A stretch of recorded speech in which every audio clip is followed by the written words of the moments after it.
DOT Secretary Frasco binisita ang lungsod ng General Santos. Lalawigan ng Cotabato, nakahanda na sa Soxergen Philippine Experience. Vice Mayor Montilla tumanggap ng National GSP Award Individual Citation Awardees Triennium 2021-2024. Yan ang ulo ng mga balita sa Soxergen Headliners.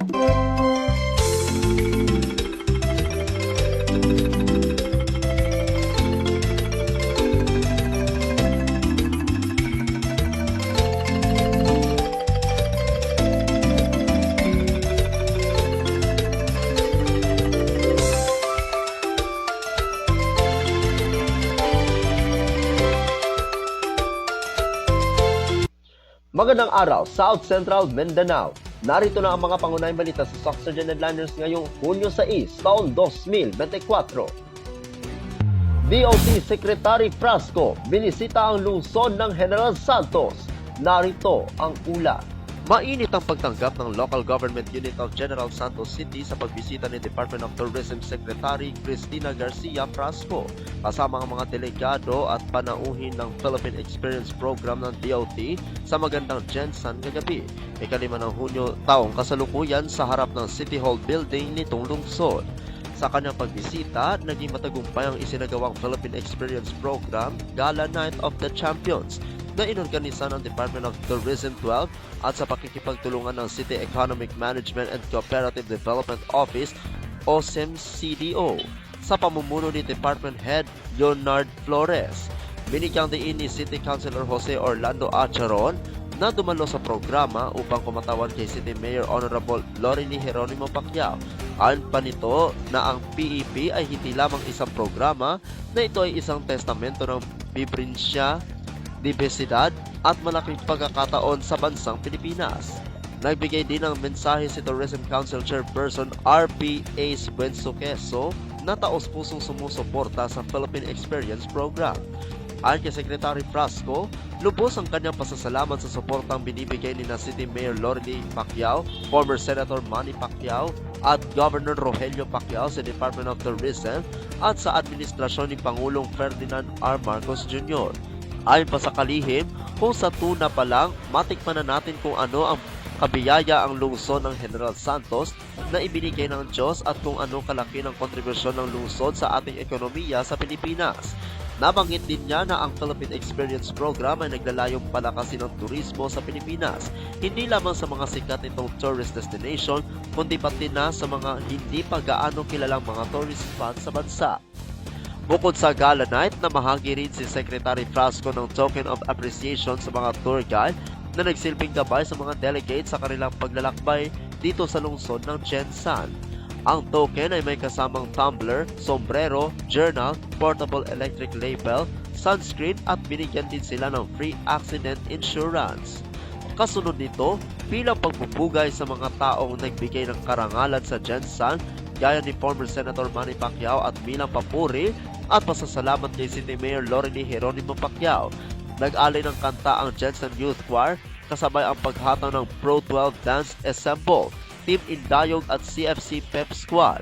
Dumalo rin sina City Councilor Honorable Ojok Acharon, Honorable Richard Atendido, Honorable Elizabeth Bogonok, Honorable Virgie Lido, Department Heads, Acting Department Heads, Assistant Department Head, Acting Assistant Department Head, Division Chiefs, Executive Assistants, DOT Regional Director, King Arena, DOT Central and Regional Officials, Regional Tourism Organization, mga kasapi ng Diplomatic Corps, at mga delegado ng Philippine Experience Program.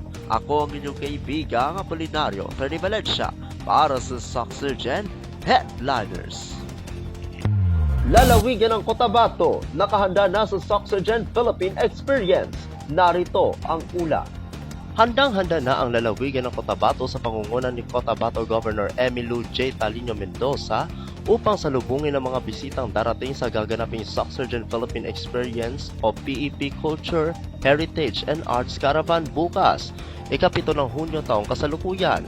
Sa nasabing experience program, itatampok ng Rehiyong 12 ang mayaman nitong kultura, tradisyon, kahanga-hangang mga gawaing sining at produkto kung saan napabilang ang lalawigan ng Cotabato sa mga bibisitahin ni Department of Tourism o DOT Secretary Cristina Garcia Frasco, kasama ang mga diplomatic corps, DOT Regional Directors, Travel and Tours Operators, press, media, and influencers, well-known cultural workers, national agency partners at private tourism stakeholders.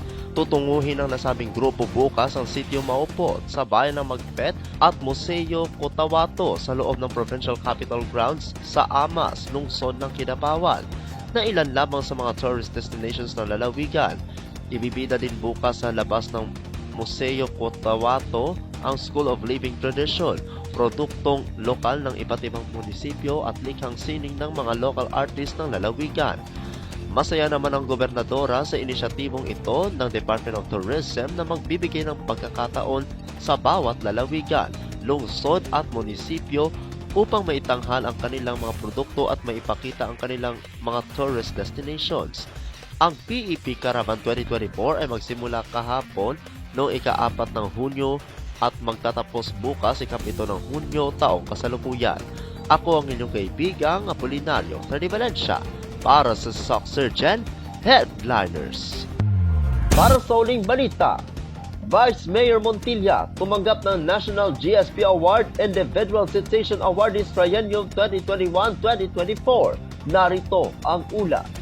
Dahil sa kanyang kasipagan at dedikasyon, ito ang nagbigay kay City Vice Mayor Lina O. Montilla ng tagumpay at walang humpay na serbisyo sa mga takurong noon na nagbigay sa kanya bilang isa sa mga Girl Scouts of the Philippines Individual Citation Awardees for Triennium 2021-2024 na ginanap sa Limkit Kay Lux Hotel sa lungsod ng Cagayan de Oro sa ika-84 na pagkatatag at GSP Convention at Triennial Awards. Ipinagmamalaki ni Vice Mayor Montilla na kasapi siya ng Girl Scouts of the Philippines na nagsimula siya bilang Twinkler, Star, Junior, Senior, Cadet at pinuno ng GSP Sultan Kudarat Council. Natapos niya ang 6 na taong termino bilang Council President ng GSP Sultan Kudarat noong taong 2015 hanggang 2018 at 2018 hanggang 2021 at ngayon siya ang GSP SK Council Vice President for Field. Noon sa kanyang termino, nagkaroon ng panukala at sponsor ng alokasyon ng pondo para sa GSP at BSP membership para sa mga mag-aaral na mahihirap sa pamamagitan ng pondo mula sa LGU sa panahon na siya pa ang alkalde. Tinanggap ni Vice Mayor Montilla ang pagkilala at pinasalamatan ang GSP Sultan Kudarat Council sa pagnomina sa kanya bilang Individual Citation Awardee. Nabigla si Vice Mayor sa natanggap na parangal bagkos nagpasalamat naman ito sa lahat na ang parangal ay hindi lamang sa kanya kundi sa lahat ng tumulong sa kanya para makamit ang pangarap para sa lungsod.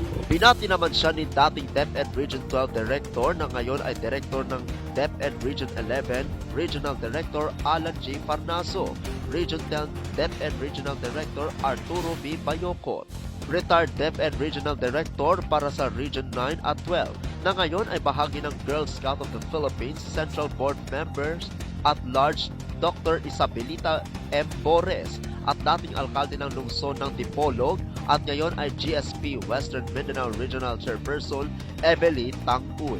At ako ang inyong kaibigang Apolinario Freddy Valencia para sa Soxygen Headliners. Mga kaibigan, kami po ay nagpapasalamat sa Bureau of Jail Management and Penology, Regional Office 12, Tacurong City District Jail, male dormitory sa Tiwala na ibinigay. Ang Bureau of Jail Management and Penology Office ng Rehiyong 12, kasama ang Tacurong District Jail Male Dormitory, ay makikiisa sa 13th Community Relations Service Month na may temang Nagkakaisang Kawanihan at Pamayanan tungo sa Bagong Pilipinas.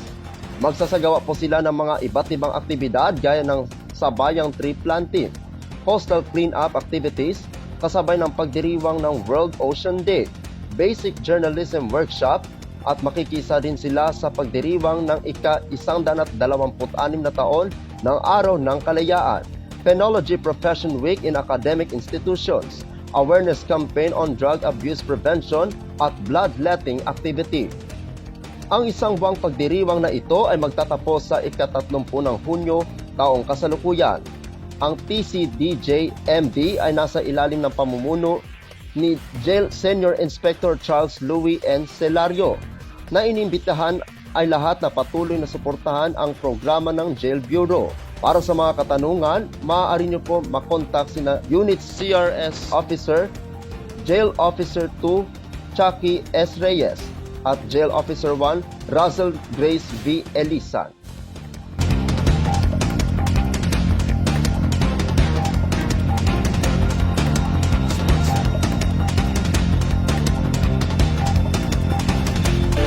At yan ang kabuuan mga balita sa araw nito.